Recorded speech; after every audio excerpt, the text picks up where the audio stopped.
मित्रांनो, मी रोहन तुम्हा सर्वांचं स्वागत आपल्या चॅनलमध्ये. आज आपण आलो आहोत भीमराव माळी या पेरू लागवड केलेल्या शेतकऱ्यांच्या बागेमध्ये. यांनी तवन पिंक या जातीची लागवड केली आहे. लागवड कधी केली, यांचा आतापर्यंत अनुभव काय हे आपण व्हिडिओ माध्यमातून जाणून घेणार आहोत. नमस्कार. नमस्कार. आपला परिचय? भीमराव लिंबाजी माळे, केमोडे, तालुका तुळजापूर, जिल्हा धाराशिव. तुम्ही तवन पेरूची लागवड कधी केली होती? 2024 मध्ये. 24. बरं, मग तुम्ही एकूण किती शेतात तुम्ही लागवड केलेली आहे? 3 एकर.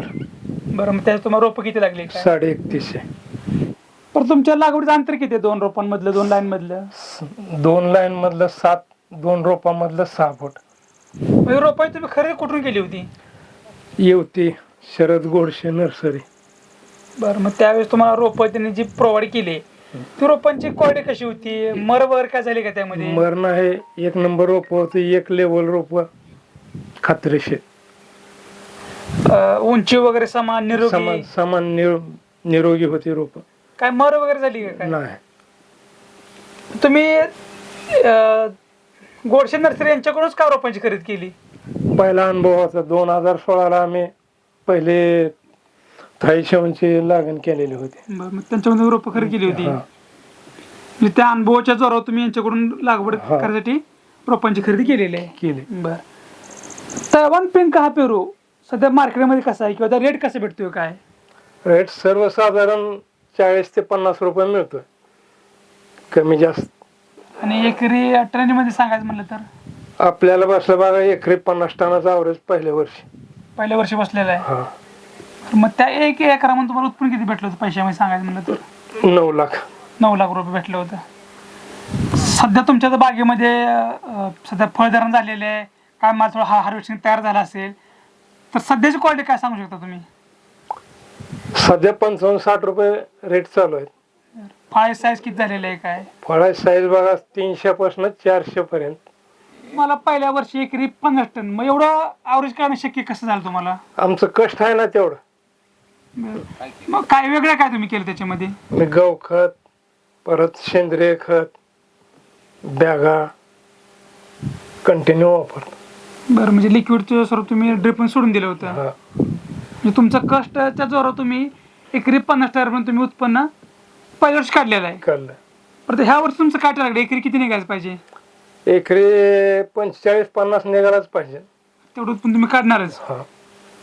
बरं, तुम्हाला मार्केट जवळपास कुठं आहे किंवा तुम्ही कोणत्या मार्केटला पाडा तुमचा माल? जो आमचा माल हैदराबाद, जागेवर व्यापारी, गुलबर्गा आणि बेळगाव.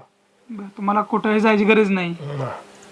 परत सगळ्यात महत्वाची की या तुमच्या पेरूचे तवन पिंक आहे, हा कुठल्या रोगाला बळी पडतो का जास्त पेरू? नाही. त्याला कोणत्या थ्रिप्स, किडाळी, खोडाळी वगैरे काय? तसं तर प्रत्येक पिकाला हाय कुठला ना कुठला आजार, त्यासाठी द्यावंच लागतं औषध. फवारण्यावर तुम्हाला करावं लागतं.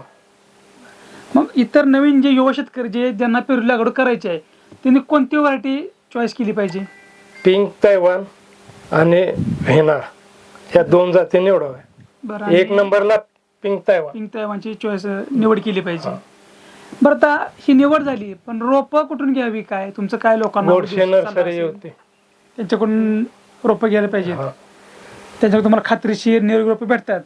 निरोगी, खात्रीशीर, अनुभवातनं सगळं. 10 वर्षाचा अनुभव आहे आमचा एकमेकाचा. रोपं त्यांच्याकडून घेतली, पण रोपं घेतल्यानंतर लागवड केल्यानंतर जे काय तुम्हाला माहिती पाहिजे, मार्गदर्शन पाहिजे, भेटतं त्यांच्याकडून? मिळते ना, सर्व त्यांच्याकडे भेटते तुम्हाला माहिती. फोनवर कॉन्टॅक्ट होत आहे. म्हणजे तुमच्या प्रत्येक अडचणी व्यवस्थित उभे राहतात. शेतकऱ्यांना महत्वाचं काय पाहिजे असते की तुम्ही रोपं विकताय, परंतु रोपं नुसतं विकून चालत नाही, तर रोपं लागवड केल्यानंतर तुम्हाला योग्य ते मार्गदर्शन, माहिती देणं गरजेचं असते, आणि ते तुम्हाला नक्कीच पुरवतात. काय ना, त्याने युवा पिढीनं का उतरावं ह्याच्यात. बरं, म्हणजे बागांकडे जे काय म्हणजे पारंपरिक पीक सोडून बागांकडे कुठलीही बाग करा, त्याशिवाय सुख आणि पैसा नाही. जास्त उत्पन्न कमवायचं कमी कष्टामध्ये, तर नानांचं असं म्हणणं आहे की त्यांनी बागांकडे वळलं पाहिजे, उत्पन्न भरपूर कमवलं पाहिजे. काय सांगू शकता नवीन पिढीला की जर त्यांनी बागांमध्ये उतरलं तर महत्वाची काळजी कोणती घेणं गरजेचं? कष्ट करणं महत्वाचं आहे सगळ्यात. स्वतः कष्ट केले पाहिजे.